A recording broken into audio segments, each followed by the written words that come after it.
Yeah, Pete looked like he saw a ghost when he started You're giving my tax return information to the college? Yeah. Uh-oh. Yes. Isn't that where most of the fraud happens? Pieces of it. Pieces of okay. it. But You're listening to The Road to Financial Independence by CPS Investment Advisors, where smart planning and sound strategy keep you steady as you grow. Well, welcome back to another exciting edition to The Road to Financial Independence. I'm the president of CPS Investment Advisors, Mike Riskin, and as always, I'm joined by my partner and CEO of CPS, Peter Golotko. Hey, Mike, how you doing? Terrific, Pete. How are you doing? Good. Today's going to be an exciting podcast because this is a topic that we get asked so much about. Yes, financial aid. Financial aid. And we are so happy to have a guest today, Bill Langston, who is the director of financial aid at Florida Southern College. Welcome, Bill. thank you. It's great to be here. It's good to be with you both. We get an expert in the studio. That's right. From a great college. That's right. We love Florida Southern yes, College. We do. I'm a double graduate from Florida Southern College. Very good. That's right. I'm a board member and supporter, or a committee member and supporter. So yeah, Yes. we love great Florida college. Southern. Well, great to have you today. And I think part of the discussion will be what type of what is financial aid? What type of things parents need to think about? Sure. What your office does, maybe what your office doesn't do, Okay. perform miracles, I'm sure sometimes, but maybe start with that. Maybe a little quick intro about your background, and then a little bit about what your office does in general, and, Sure. and what the mission of your office is. Sure. Well, I appreciate, again, the opportunity to be here. And this is such an important topic.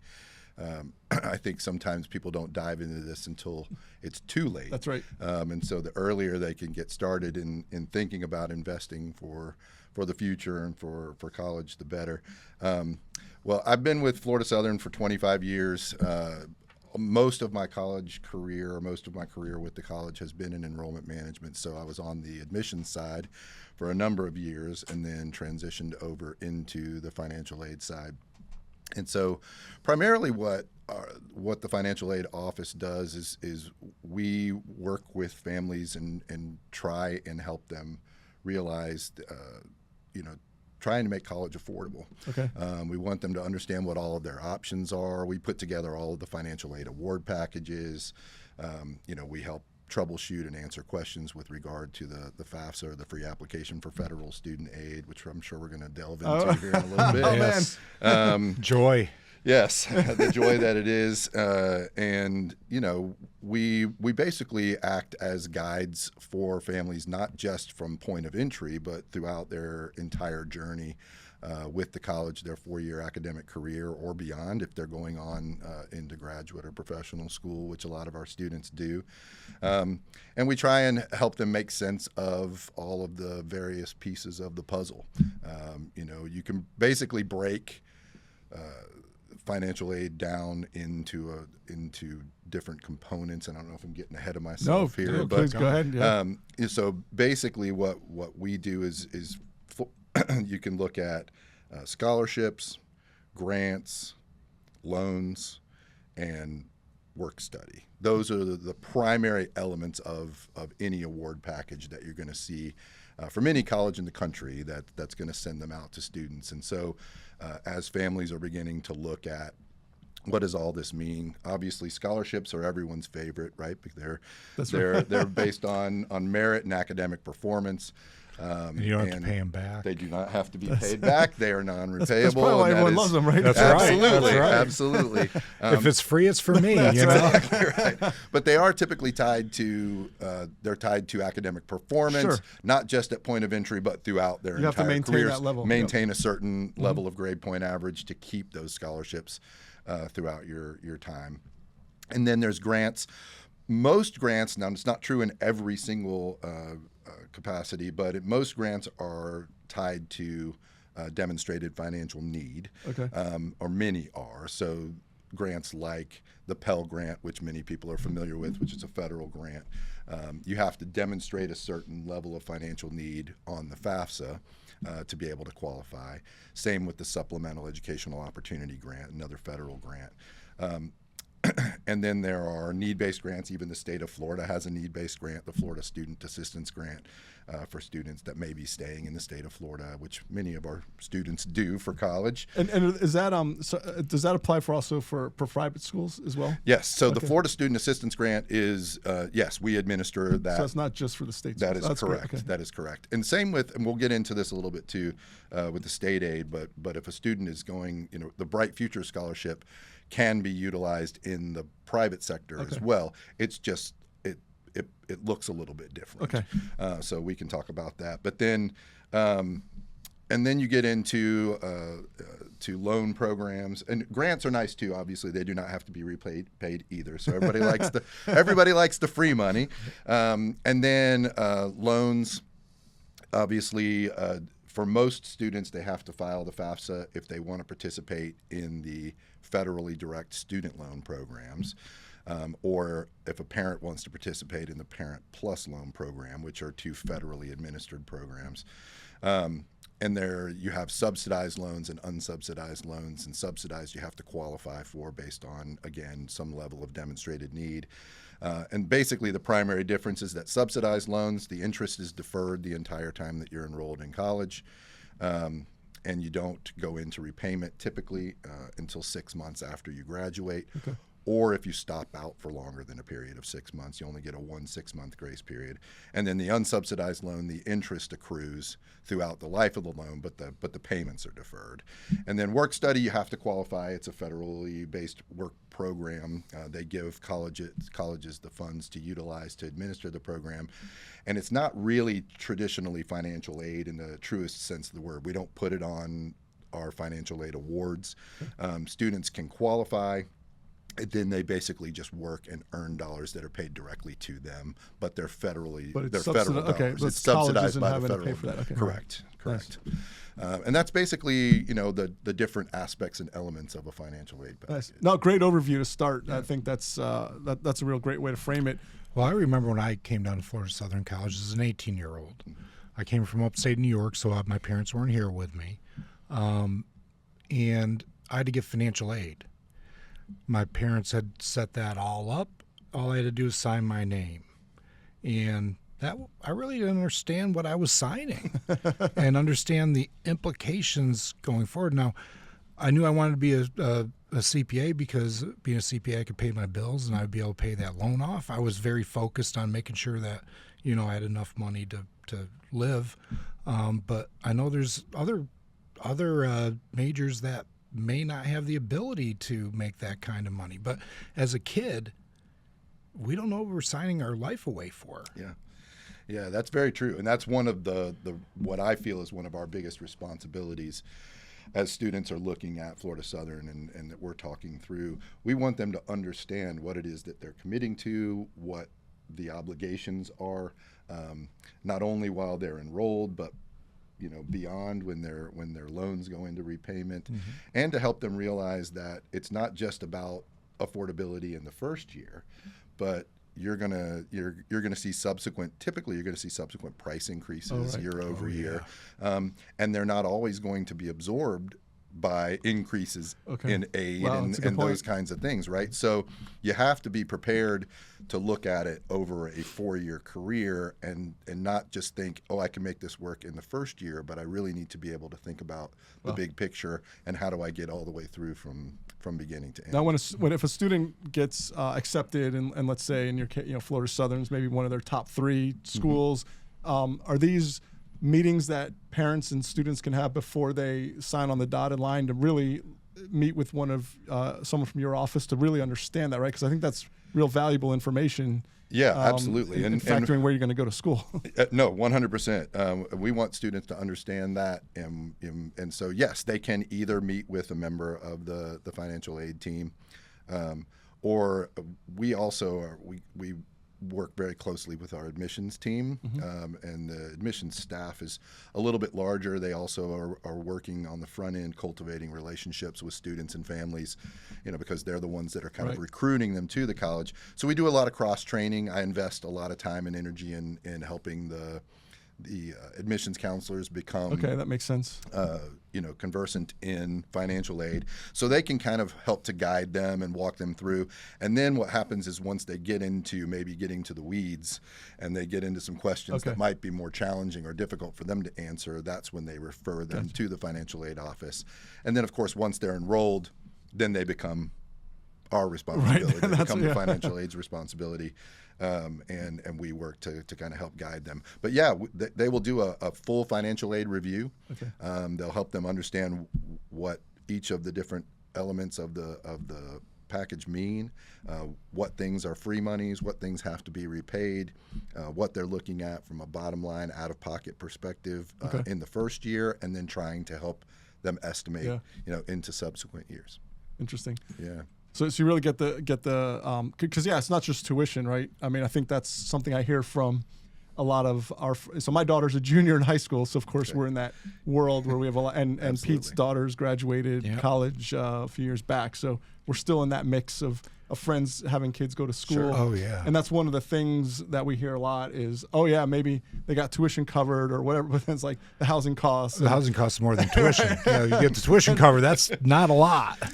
So there's so many the books and the fees and all that good stuff, right? So. Yeah, cost of attendance really is what we live in the world of the cost of attendance budget. That's a good way to say it, cost of attendance. Yeah, so it's not just about the stated fees, even tuition and fees, and room and board, or what we now call housing and meals, because nobody knows what board means anymore. It's also transportation costs, books and supplies, personal expenses, all of the things that go along with being a college student and getting through. So we actually build into the budget opportunities for students if they need to borrow beyond stated costs. They can do that if they need to purchase a laptop computer or if they need it to help them with their supplies. So we do try and work in that realm as well. But it certainly, for some students, it means borrowing larger sums of money, or parents are borrowing larger sums of money. And so we really want them to understand what that means and what that's going to look like, because that's, for many students, that's going to be a 10-plus year obligation, post-graduation. Absolutely. Yeah. And they have to be ready to do that. Yep. Right. Yeah, and figure that out. Yeah. So I want to jump back a little bit. We cannot have this podcast episode if we don't talk about the FAFSA form. Yes. Oh Yes. yeah. And my client, if hopefully this couple is watching, because they'll know exactly who they are. My first couple of months at CPS, I was the director of our tax department, so I know how to do taxes. And but CPS investment advisors, we handle a lot of stuff for our clients. Sure. And so they came in and wanted me to help them fill out the FAFSA form. Now I was 30 years old, had just been married. I didn't have my kid at that time. So I think we had Google at that time. I'm like, what's FAFSA, whatever. But I remember doing that with my client, that form. And so since then, obviously, I've learned a lot more about it. But discuss the FAFSA form. I think everyone has to, right? I always get, they're never going to give me $1. So why do I have to, they ask me, why do I have to fill this thing out? I'm like, I don't know. But do you have to fill it out? You do not have to fill it out. Okay, so that's interesting. Yeah, the free application for federal student aid, or the FAFSA form, it's not a definitive requirement. Okay. If you want to be considered for any federal-based aid. Like anything. So grants, loans, Parent Plus loans, any of those pieces, you do have to file, or you cannot participate in those programs. But basically what the FAFSA does and what it provides for colleges is kind of a standardized way of looking at what a family's income is, and based on all the various components of that, what the student is contributing if they're working and all of those pieces, it boils down to what they call a student aid index, which they give a number for the family based on the information that they provided, which is supposed to be an estimate of what that family could potentially afford in a year's time for their college student's education. Okay. And so it's kind of about the only way we have to provide this information in a uniform style or way that colleges can digest and then determine what aid options are available to students. And so that's the primary thing. So it's not a, they've made some changes to it, thankfully. It used to be a very long and kind of convoluted form. A couple of years back, they passed what was called the FAFSA Simplification Act, reduced the number of questions that are asked significantly. Okay. And now it no longer will allow you to enter your income information manually. You have to provide consent on the form, parents and student both, for them to go over, and they will go over into the IRS database and they pull your tax information into the to the FAFSA form. So it's cut down on numerous mistakes, and so now we know that the information is accurate. And I will tell you, I've seen a number of times where somebody types in an extra zero and their $100,000 in income goes to $1 million in income. Well, they can't do that anymore, right? So now they can fix that and correct it. There's ways to do that. But pulling that information in is really beneficial because it does cut down on the mistakes that are made. And then, they submit that form. They have to provide basic information. And that's what I tell students and families is it's not an intimidating form, but you do want to take your time with it. It usually will take you about an hour from start to finish to get all of the information in. But you want to make sure that the birth dates are correct, that the social security numbers are correct, that all of those pieces are right, because otherwise colleges will have trouble matching that up in our own database systems to then be able to move forward with providing them academic award information. Okay. You probably want to know why my eyes got that. Yeah, big, Pete looked like he saw a ghost when he started you're giving my tax return information to the college? Uh-oh. Yes. Isn't that where most of the fraud happens? Pieces of it. Okay. But not the whole thing. But they're pulling in basically like the adjusted gross income and pieces like that. That we get, and then there are some times where they have to provide their own information, like savings and investment portfolio amounts, pension rollovers, things of that nature. Okay. Even 529 and Florida prepaid plans. Yeah, which we're going to get into in a second, I think. So they really focus on parents and self-provided. So if let's say your had grandparents that maybe were nice enough to provide, that doesn't go on the form, right? Is that outside? Yeah. So, well, it would depend. I would if the parents had given the money to the student and it's now the student's asset in some type of sitting in an account that the student has access to, then they would have to account for that. Sure. But if the grandparent is just saying, "Hey, I'm gonna set up Tell a me what college the tuition savings plan, is, or I just want to pay off the balance when you get there." Yes, that doesn't have to be considered or factored into to the FAFSA form. Okay, because it's still the grandparents' money at the time until it's correct. paid. All right. Well, it's a good segue into some of the different other ways to plan ahead. Certainly, we at CPS don't recommend planning for college when the kid turns 18. Correct. No, that's a little bit late. It's like planning for retirement when you turn 65. That's right. That's right. Which we don't recommend either, by the way. So let's talk about the Florida prepaid. Let's talk about the 529 plans. I think those are the two. And compare the two and which one's more beneficial. And maybe when you should ideally start thinking about it, or maybe when it's too late or whatnot. Or in some cases, families will use a combination of both. Yeah. Well, actually, I have a combination of both. Okay, very good. That's good planning. Thank you. Yeah, I have a good advisor. But yeah, let's talk a little bit about those two and how they relate to everything. The Florida prepaid plans, and my office does not definitively administer the Florida prepaid or 529 plans. They're handled through our student accounts office, so they will be the ones that will actually get the funds, make sure that they get applied to the student's account. But if I'm not mistaken, the Florida prepaid is you're buying in at a fixed rate at the current and rate. It's been going up 18% a year. Correct. So yeah, so it's not a bad not a bad bad choice. So let me tell you quick. So my daughter's 16. And when I did it, some folks told me not to do it because it's basically about an insurance policy, and if they don't go to a Florida school, you're not going to get the biggest bang for your buck. That's right. But if you do. But man, with the way tuition has inflated, I mean, you pay pennies on the dollar. That prepaid is, and buying it today for a young child, you're paying pennies on the dollar. I couldn't believe what it costs today to get into the prepaid program. For even like a 4-year school. Comparatively speaking, what it was when you probably got into it. Yeah. But it's still worth it because if you have a young child, you may have 15 years.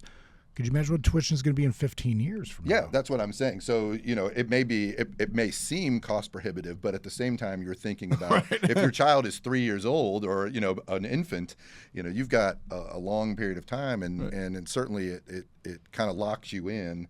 And you pay it off over 18 years. Correct. Which is a lot more manageable. Right. Absolutely. Right. But Peter's right, in the sense that if your child doesn't go to a school in Florida, then you can get that money. Yeah, you don't lose the money. They'll pay. You just get the fair value. Yeah, you get the value of it. Right. But and it doesn't go very far if you're out of state. You're paying out of state tuition. It may give you a semester. It's a lot more expensive. The key though is you don't. That's why I call it an insurance policy, really, because you don't lose it. Right. You do get the value, but if you cash in the insurance policy, which is going to a state school, then you've hit a home run. Oh yeah, it's a home run if you go to absolutely. It is if you go to the state school. Yeah. Absolutely. Yeah, and that's the thing about the Florida prepaid. It's designed primarily to be utilized in the public sector. That's right. So you're basically buying the equivalent of 4 years tuition and fees, and there's different levels and different ways that you can buy in, obviously, depending upon what your goals and objectives are. But in the private sector, you can still utilize those dollars. It's just more like it is with Bright Futures in the private sector. Instead of being 75 or 100% of tuition for a qualified student, there's a credit.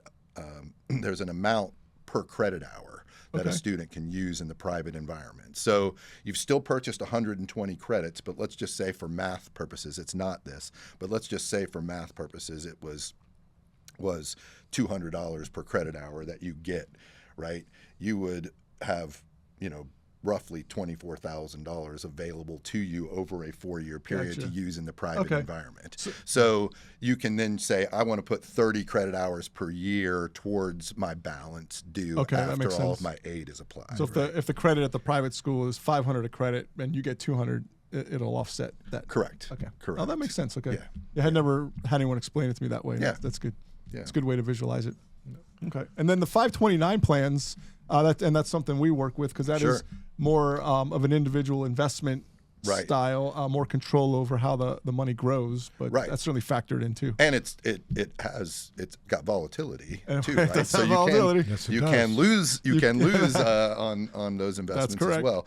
But they're they do provide and allow for increased flexibility for sure, and can be used anywhere in the country. That's right. And so that's why I think sometimes, as we were talking, a combination of the two are great because if you're covering the tuition and fees with the Florida prepaid, you might be looking at housing and all of the subsequent pieces that go along with that, using a 529 savings plan. And something I've seen that worked out really well. If you're blessed enough to have grandparents that might help out. Where maybe the parents do the prepaid, but the grandparents can maybe help support the 529 and fund that. Right. It works out well because funding it, they can just write a check to the college. Right at the time, but I'm saying ahead of time in terms of saving the money.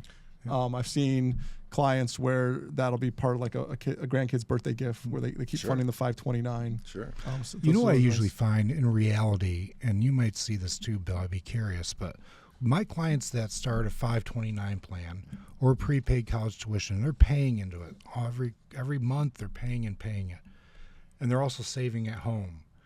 They're so good at saving that when the kid goes to college, they mainly pay for it out of pocket and allow the kid to take some of the money after college. So these people that save a lot of money, sometimes they want to keep it maybe for another child or something else, and they just pay for a lot of it out of pocket. But they already have it all set up. It's just, they didn't want to use it all. Yeah, and it does allow for some of that flexibility, right? You can actually, if you have, you can transfer, those. So there's options in that capacity as well. But you're right. I mean, the earlier families start and start putting those dollars away. I mean, compound interest is real, right? Yeah, so over time, it's going to see increased growth, and that's why when people talk about when do I start saving for my student, for my child's college. Well, yesterday. Yeah, or before you even have children, That's right? right. If you're planning in that capacity, it's never too early to start. Right. If you have a long time, you don't have to put a lot of money away. Right. Just put a little bit away and let it compound. Just keep putting away often. Correct. Yeah. Correct. No, absolutely. Little bits and do it all the time. Yep. It's a good rule of thumb. Yep. No. Well, Bill, you've certainly provided us with some great information on the best way to do it. Can you share with us maybe a war story or a cautionary tale of this family and maybe it doesn't have to be a specific family, but maybe some don'ts. Like what would you, if there's one or a couple things you would tell people like don't do or cautionary tales out there or misconceptions maybe? Well, one of the biggest misconceptions. And you kind of touched on this earlier. One of the biggest misconceptions is that, I'm not going to file a FAFSA. It's not going to benefit me in any which I hear all the time. I hear that all the time. Right. The thing that I tell families all the time is it's an hour to an hour and a half of your time, and it's never going to be to your detriment. Okay. Right. So students sometimes find that they may fill it out, and worst case scenario they're going to find that they don't qualify for any need-based grants, and about the best they could do would be to participate in the student loan programs and the unsubsidized portion, or they could participate in the parent loan program if they were so inclined. But in the private sector in particular, we look at, so a student may not be eligible for need-based aid from the federal government, but we have need-based grants that we provide for students that are figured a little bit differently, and you may not have to be at the lowest threshold of income to qualify. So, I tell students, worst case scenario, you're going to feel like you wasted an hour and a half of your time, and if it doesn't bear fruit for you in the first year, and nothing's really changed year over year, then maybe you don't file it again in the sophomore, junior, or senior year. It's not a big, deal. I do hear, and one of the things that was mentioned as we kind of were talking about this if I have too much, or if I put away, the colleges are not gonna. They're not going to give me any scholarships. They're not going to do anything because they're going to look at me and say, I can afford to just pay out of pocket, right? And most places in the country, and I can't say this with every college out there, but I know at Florida Southern, we're a need-blind admission, so we base any of our academic scholarships and things of that nature based solely on academic performance. Okay. We don't even look at, we make our decisions prior to anybody ever filing a FAFSA or giving us information. We start accepting applications in August, and we'll start awarding in September, 2 months before the FAFSA even opens, right? So you really don't need a FAFSA form for that. No, not to go through the application process and right. the admissions process by any stretch of the imagination. I'm really trying to think of like war stories for you, because I know people love to hear the war stories. But I do think that there are, and in some instances, families just aren't able to save, right? I mean, their situation may be such that they're not able to. But for the biggest thing I think is that people just think that magically, my child is gonna they're gonna get bright futures and they're gonna get this, and they're not without planning for it. Not without planning for it. Correct. Because you get your senior year, you don't have that 100, 200 hours of community service, and you don't have the grades. You need to talk to your child before they become a freshman in high school. Right. This is the plan that we're going to have. Yeah. Okay, we're going to get good grades. We're going to volunteer. We're going to get the most out of bright futures as we can. Because if the parent isn't the one pushing it, the kids aren't going to do it. Right. Yeah, I mean, in rare instances, do you have that super go-getter, that starts thinking about college when they're in the 7th grade or earlier. But you're right. I mean, I think it is even the college search and selection process.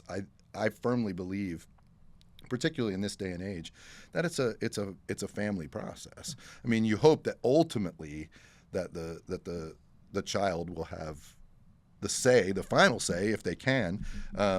I know the parents are saying, well, I'm paying the bill, right? So it has to be an affordable option. But at the same time, I do think that this journey is a familial journey. And I think that it's all, you got to start early and you got to start thinking about all of those things. Yeah, I think the whole family needs to be talking about it.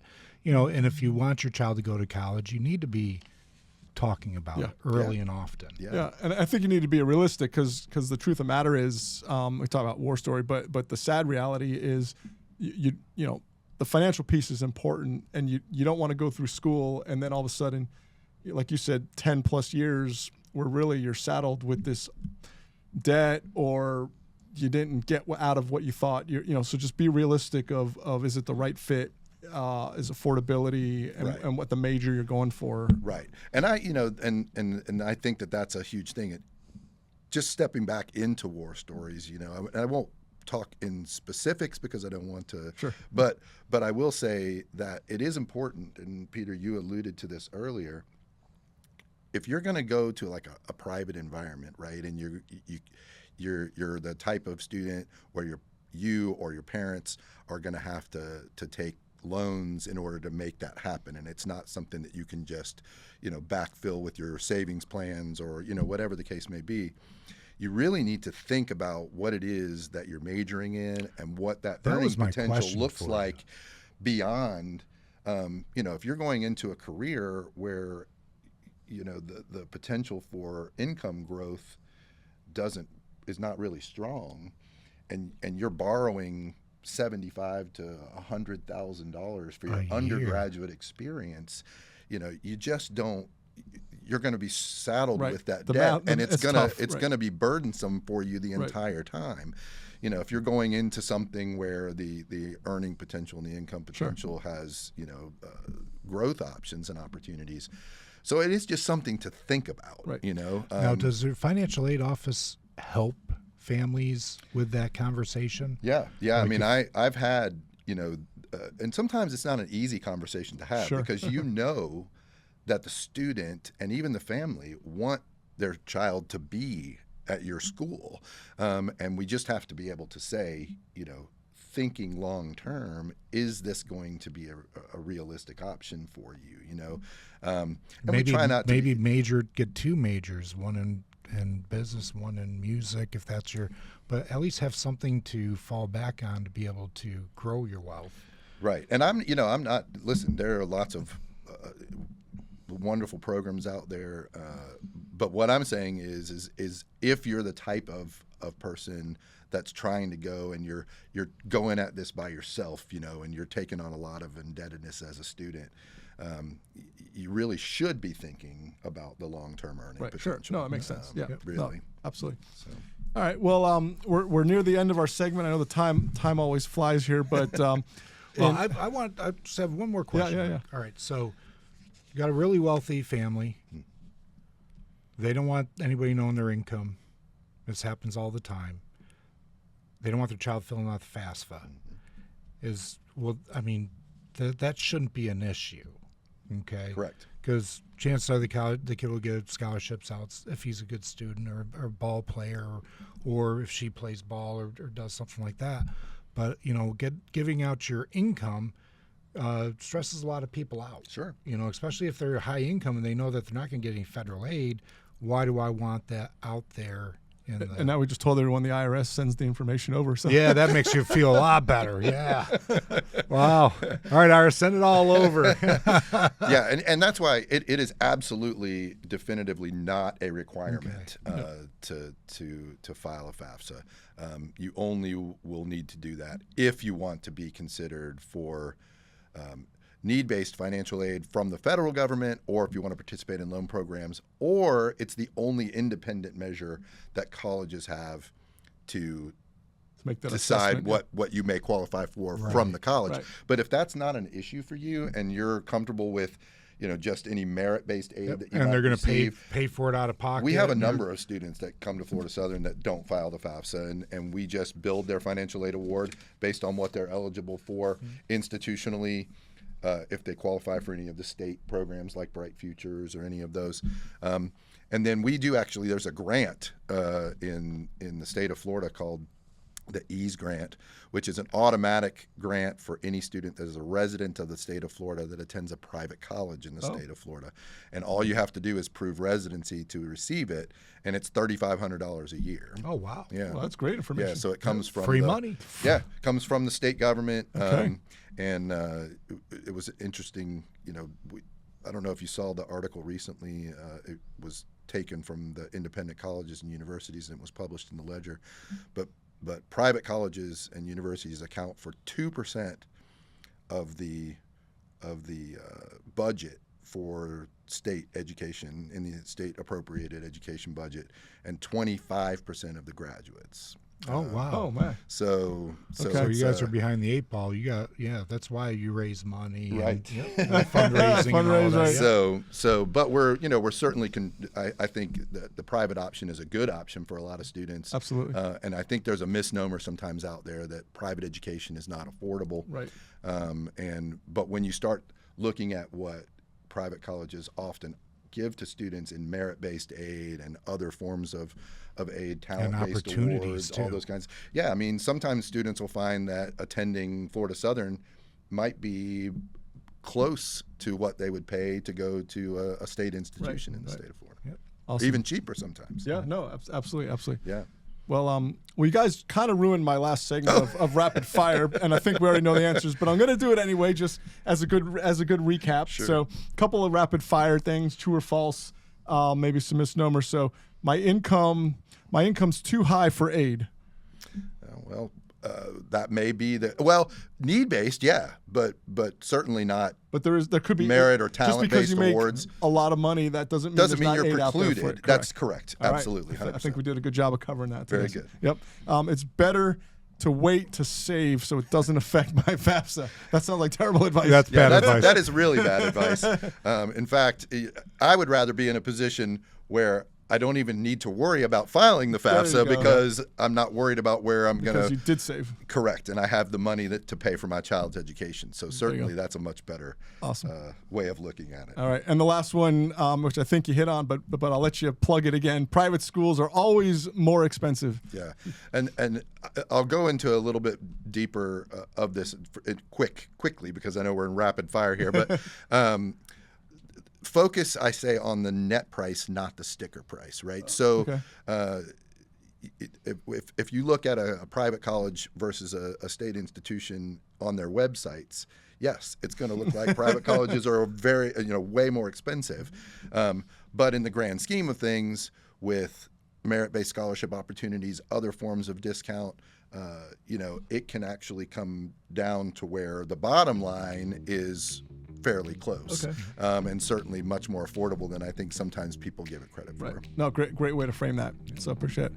Well, this is Bill Langston, the director of financial aid at Florida Southern College. Bill, thanks for coming and joining us. It was great. It was my great. pleasure. Great program. Absolutely. I know I learned a lot. So Yeah. appreciate you. Well, I Pete, wish you had this program before my kids went to college. And now I'm learning a lot. well, I'm doing it just in time. That's right. Yeah, that's right. There you go. Who knows? Happy We to may help be if you have any questions we might be down the talking line. next year. Awesome. Well, thanks again. And Sure.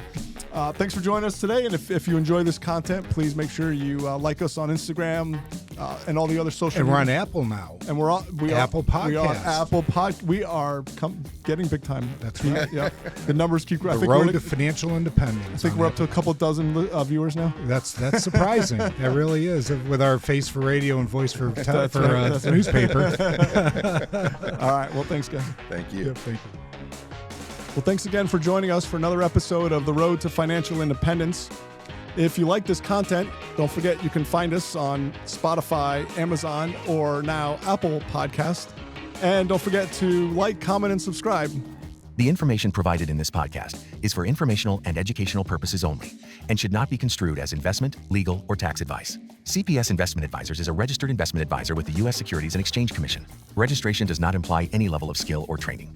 The opinions expressed on this podcast are those of the host and guests and do not necessarily reflect the views of CPS Investment Advisors. The information discussed is believed to be accurate at the time of recording, but may not remain current.